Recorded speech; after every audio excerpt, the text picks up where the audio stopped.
Kata dokternya, udah gak usah dirawat lagi, udah gak ada apa-apa, sembuh. Tapi ibunya bingung karena sakit masih terasa, menurut medis kosong. Iya. Tapi ibu merasa ada sesuatu yang... Iya, yang seperti menyilet-nyilet, seperti diiris-iris gitu ya. Iya. Ah ini nih Mas Irfan nih. Jadi kayaknya ada beberapa hal yang memang dialami oleh.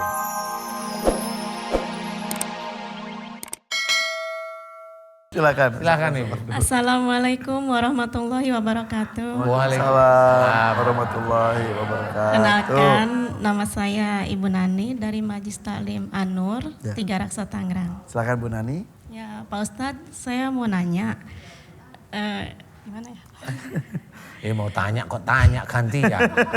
Tinggal tanya. Ya saya punya teman, istilahnya mungkin dia hilaf atau apa ya. Dia tuh suka sama suami orang gitu. Suami orang atau suami ibu? Ya orang juga kali. Ini kayaknya asik nih. Saya juga Langsung berdiri Ustaz. Oke. Ya, silakan. Punya teman suka sama suami orang. Kebetulan ibu juga orang ya Bu. Oke. Silakan lanjutkan. Nah setelah ketahuan, kan dia sering cerita sama yang lain. Jadi ketahuan kan ya. Yang cerita siapa nih? Nah dia sendiri. Dianya Temannya ibu siapa, itu. Mas? Oh ibu itu. Oh ya. Cerita sama orang, nah mungkin ya orang itu juga cerita sama yang lain kan jadi kayak gosip lah gitu ya. Semua pada tahu. Namanya juga ibu-ibu ya. Setelah ketahuan ya mungkin udah dimaafkan ya sama istrinya itu udah. Istri suaminya itu. Saya bingung sih. Kita. Oke. Ini cuma menyampaikan permasalahan orang. Katanya punya teman mendekati suami orang. Ini tapi dimaafkan sama si istri sahnya. Oh gitu ya. Ibu sabar juga ya. Salah ibu maaf. Sebenarnya sifat Ibu Nani ini bagus ya di hadapan Allah Ta'ala bagus. Kalaupun umpamanya itu mau teman kayak mau Ibu Nani sendiri kayak itu baik di hadapan Allah. Jadi istilahnya kita ngambil salah satu firman Allah Ta'ala bahwasanya kalau kita dizalimi itu harus mendoakan. Wa idza khatabahumul jahiluna qalu salama. Jadi jika engkau disapa oleh orang jahil katakanlah dengan penuh keselamatan. Itu ciri orang muslim. Orang yang taat itu harus pakai ayat itu untuk petunjuk kita. Berarti kalau mamanya ibu didolimi kemudian ibu mau dengan berbesar hati memaafkan. Bahkan mendoakan agar beliau diberi hidayah, diselamatkan dunia dan akhiratnya karena dia muslim. Silahkan istilahnya. Itu akan menjadi lebih bagus lagi. Karena itulah cara-cara Allah dan itulah cara-cara Rasul untuk menyelesaikan kalau ada masalah doliman seperti itu ya. Jadi ibu sudah benar, lakukan terus menerus. Ujian yang ibu hadapi ini akan meningkatkan iman ibu di hadapan Allah. Jadi gak usah takut, ini di dunia ya. Kalau nanti di dalam Quran itu ada bahwa laki-laki yang soleh akan didampingi oleh bidadari, siapa tahu. Ini hanya doa saya, siapa tahu ibu didampingi bidadari. Amin, ya Allah ya Rabbal Alamin. Tapi ya nggak mungkin loh, memang nggak ada. Ini kan doa saya. Tapi intinya bisa aja kalau memang itu orang itu salah, ibu akan masuk dulu di surga. Ya. Itu maksudnya. Ya Allah, jadi ya Rabbal Alamin. jadi nggak usah takut. Silahkan ibu sudah benar, nggak salah. Cuma ini hanya gimana mensikapi beliau. Doakan agar beliau itu mendapatkan hidayah. Doakan agar beliau selamat dunia dan akhirat. Itu sudah cukup. Ya. Ya Sudah cukup. Sekian. Terima kasih Pak Ustaz. Ya, makasih ya Bu Dani ya. Waalaikumsalam warahmatullahi wabarakatuh. wabarakatuh. Senang Ya. terbuka menceritakan segala sesuatu halnya ya. Ini temennya terus gimana rasanya temennya? Kita lanjutkan lagi Ustaz. Boleh ya. Dari Umi Elvi Sukaisi kita ke Syahrini mungkin. Iya. Boleh berdiri. Iya. Silakan memperkenalkan diri.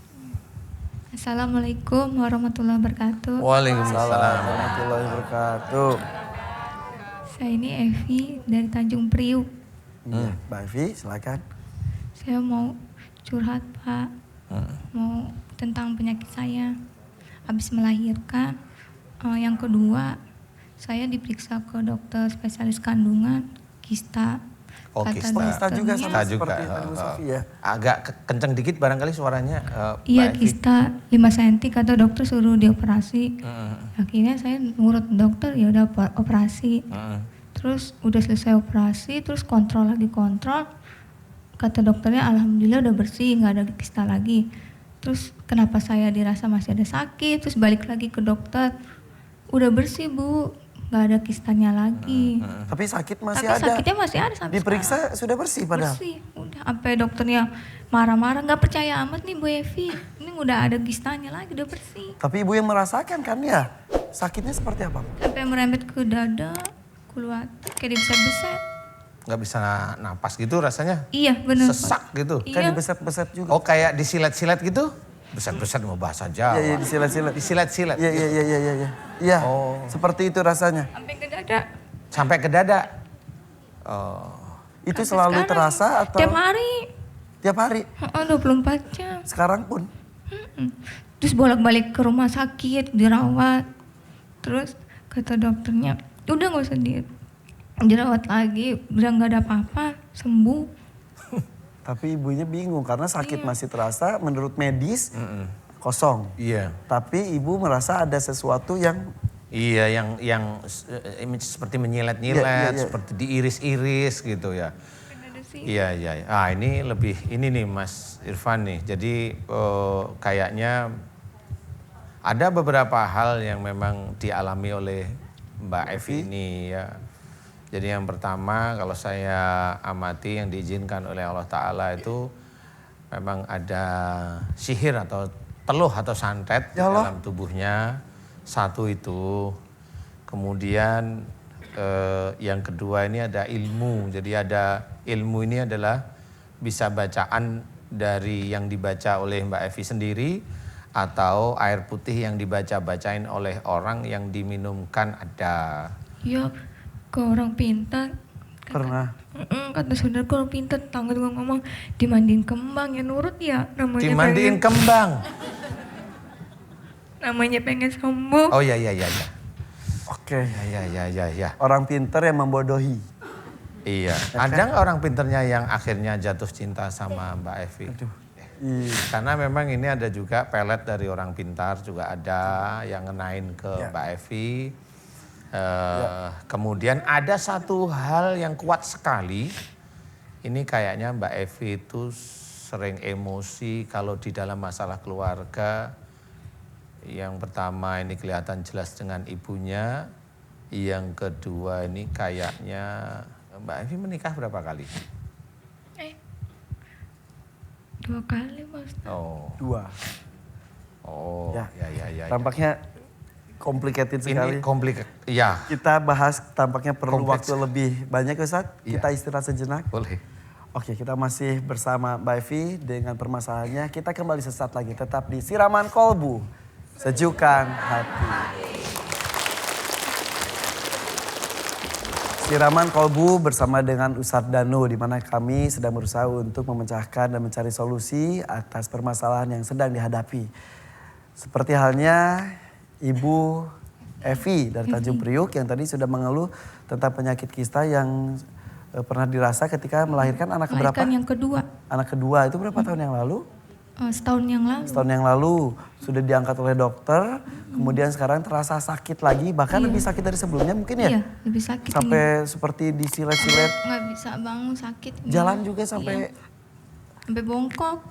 tapi diperiksa ke dokter katanya sudah bersih. Udah bersih, terus nggak ada penyakit. Akhirnya Ibu Evi Terus ke saya orang waktu pinter, dimandiin kembang, diminumin air dan lain sebagainya. Iya. Malah tambah parah. Malah tambah parah. Iya. Dan Bu Evi ini, maaf kalau saya harus menyebutkan, ini adalah pernikahan yang kedua ya Bu ya. Iya. Ustadz ke orang pinter sampai dimandiin kembang gitu emang boleh? Ya kalau dalam Islam sih emang nggak boleh sih. Iya. Emang nggak boleh. Cuma ya karena kali ya beliau pingin sembuh ya, bingung kali ya. Karena dokter menolak. Karena beliau dokter itu sudah melihat nggak ada penyakitnya ya sudah menolak. Persoalan pasien itu masih sakit itu beliau juga bingung pasti ini kenapa lagi gitu. Iya. Jadi ya nggak bisa disalahkan. Iya. Cuma ya barangkali dari acara kita Siraman Kolbu ini kan kita coba selesaikan. Begitu. Terasa disayat-sayat, seperti disilet-silet. Kebakar. Kebakar ya? Iya. Iya begitulah sihir itu ya seperti itu. Tapi intinya adalah sihir itu masuk karena memang kayaknya Mbak Evi memang seringnya marah sama ibu. Tadi sudah sebutkan. Iya, itu marah sama ibu itu nomor satu yang Betul menjadikan banget, Pak Ustadz. sihir ini masuk cepat. Seperti ini. Makanya tidak boleh kita itu marah dengan orang tua, itu dosa besar. Nah, kalau sudah marah dengan ibu dan itu terus menerus setiap hari jengkel marah, di situ sudah ada insya Allah Dajjal itu pasti masuk itu. Itu sudah masuk pasti. Jadi ada celah bahkan rongga menganga karena kita berbuat dosa. Ya. Masuklah kiriman-kiriman tersebut bahkan sampai ke Dajjal.